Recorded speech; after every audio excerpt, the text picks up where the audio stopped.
Hey everybody, it's Shaw Blackburn, the Loon Witch. Welcome to October 2021's Recombobulation Station. Today is October 28th, 2021. I originally had wanted to be outside doing this recording for you, but it's really cold and I'm kind of a baby. So here we are in my car. We are down near the beach. You can kind of see behind me. I won't turn the camera this way because I have a lot of stuff in my car. Can't lie.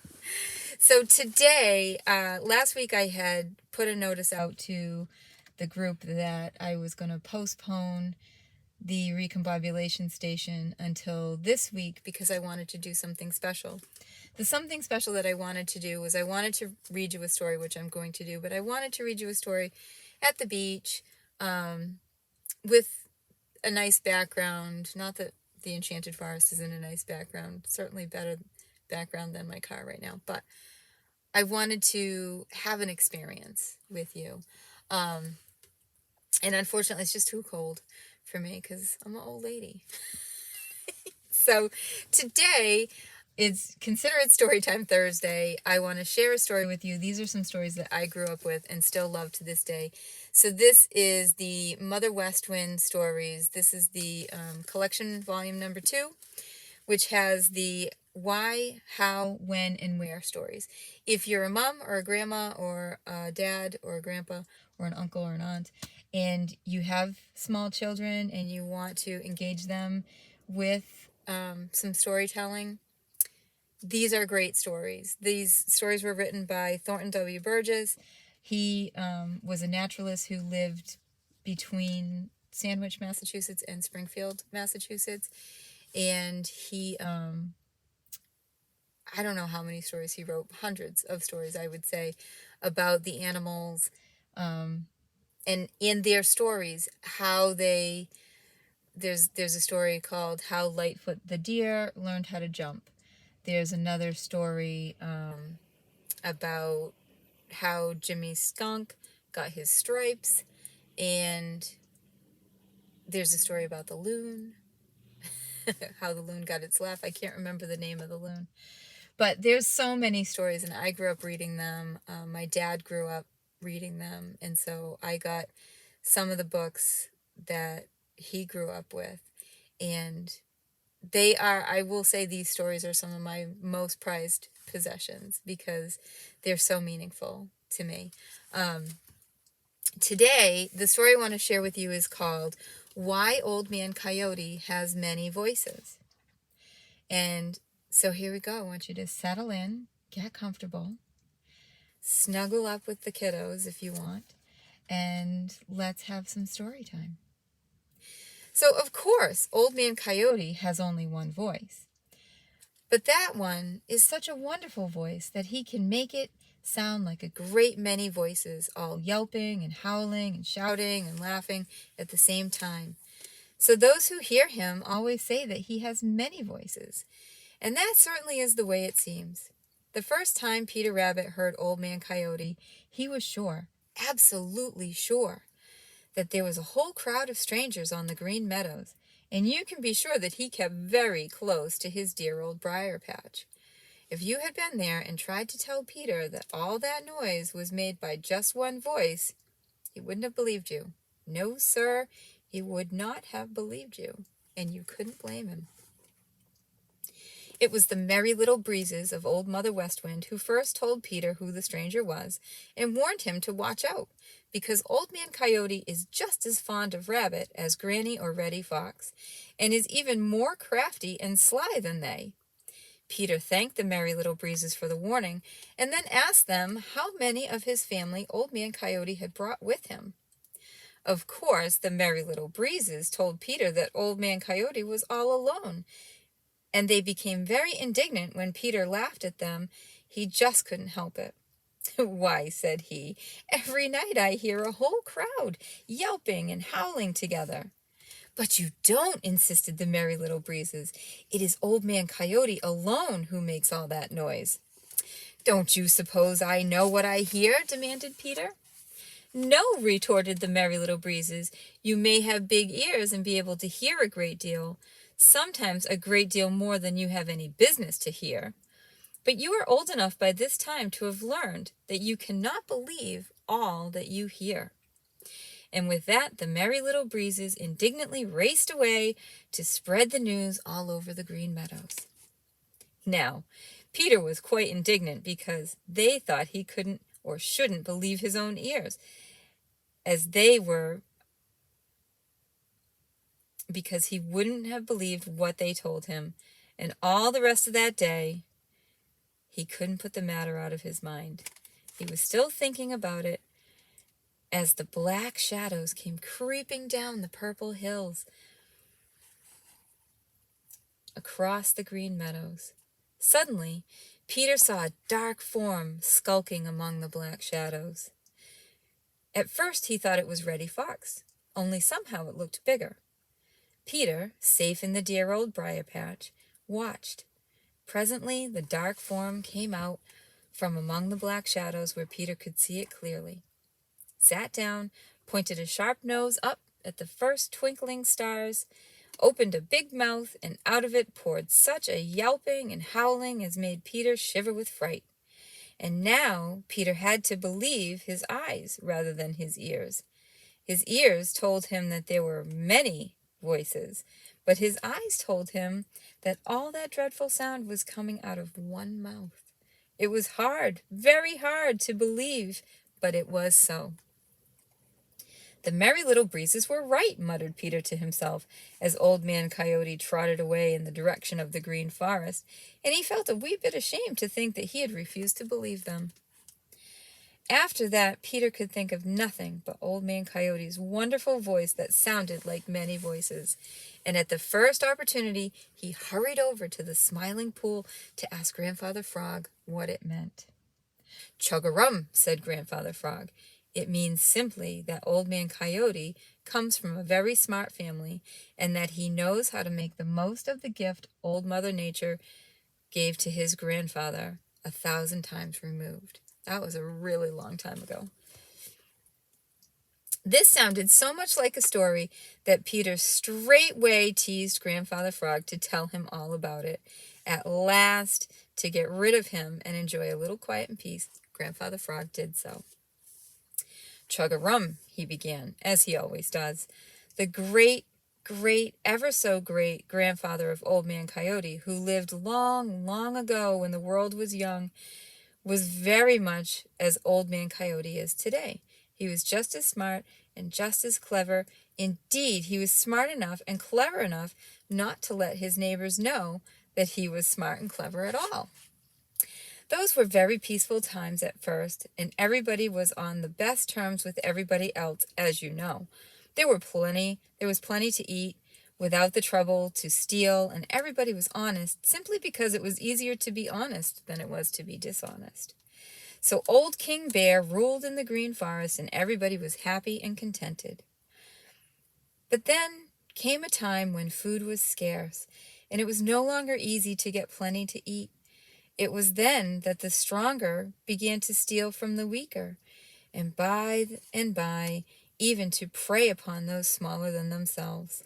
The times grew harder and harder, and because hunger is a hard and cruel master, it made the larger and stronger people hard and cruel too.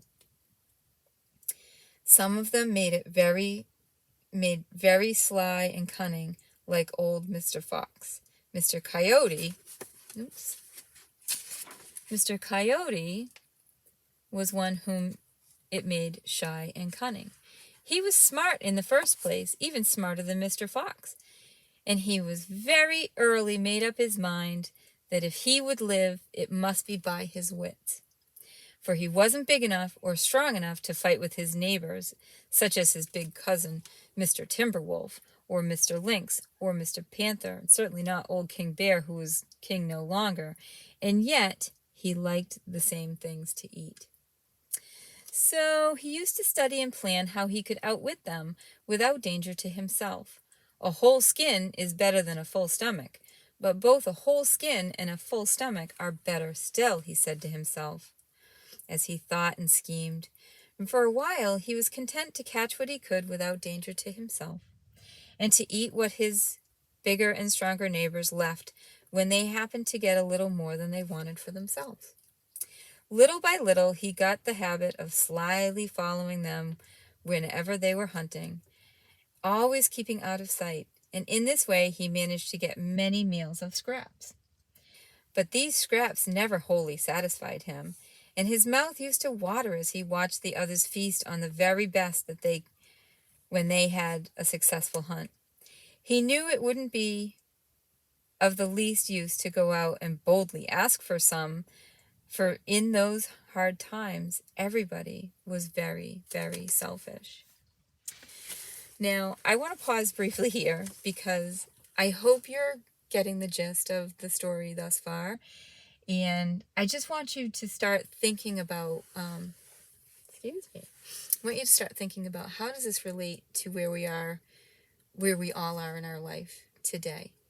In these modern times, especially with supply chain concerns and COVID, the COVID pandemic is still pretty active. People are less kind and more selfish in a lot of ways, and times are really hard. And I hope it gives us a little more compassion for those people who are becoming hard and cruel because of the times that we live in. We've lived in times like this before, maybe not our generation, but certainly plenty of the generation before us. And we've always come through. We've always figured it out. So hopefully we can continue to do that. Now, let's get back to our story. The times grew harder and harder until it seemed as if Old Mother Nature had wholly forgotten her little people of the green meadows and the green forest. Mr. Coyote still managed to pick up a living, but he was more hungry most of the time, and the less he had to put in his stomach, the sharper his wits grew.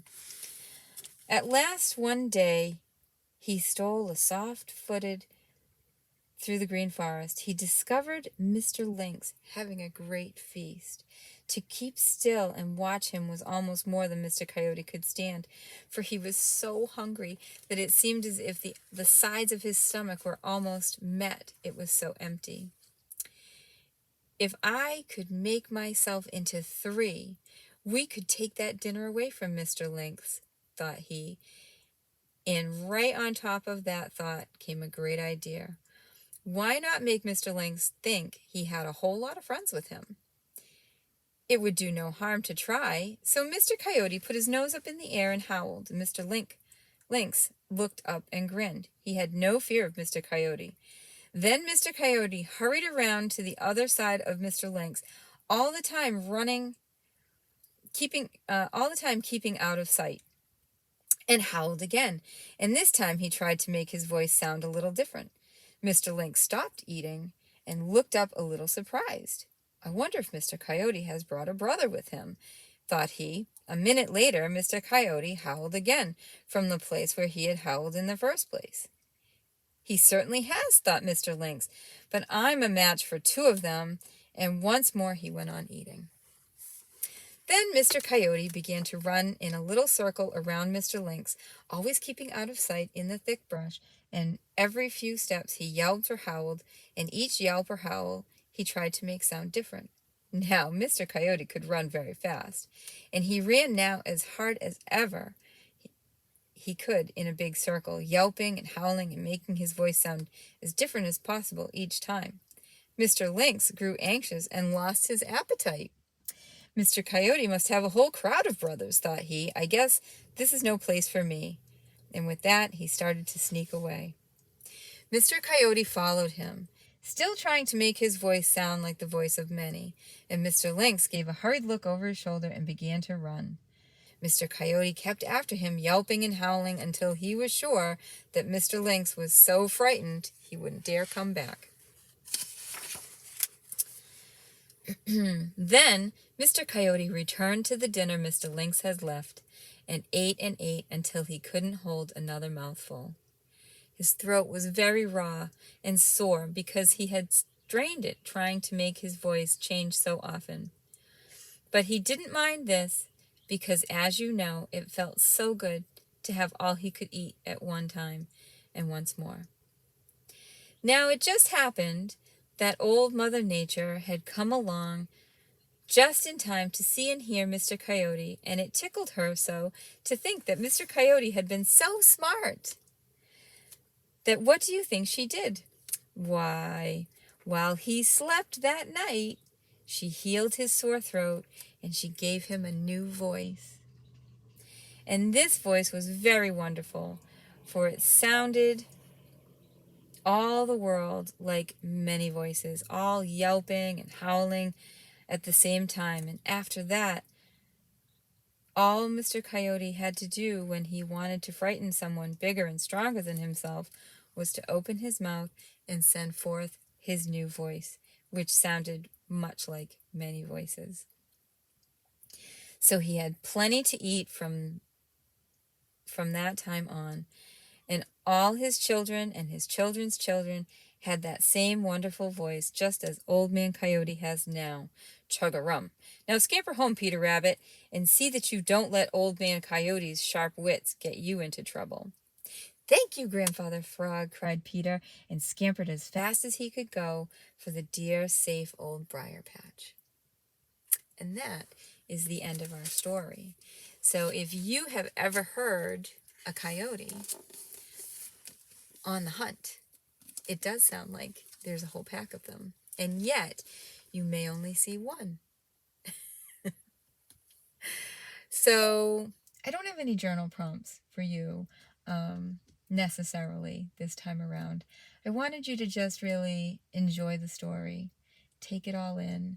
If you feel inclined to journal about how you feel this story resonates with you, how you feel it resonates with this time of year as we're heading into that time when the harvest is done, food is going to be scarce, then I think you should. I think it's a wonderful idea. I love to journal, so I will probably be journaling a little bit myself. As always, I want you to take the rest of the hour to just rest and relax and do something that's really important to you. And until next time, be well.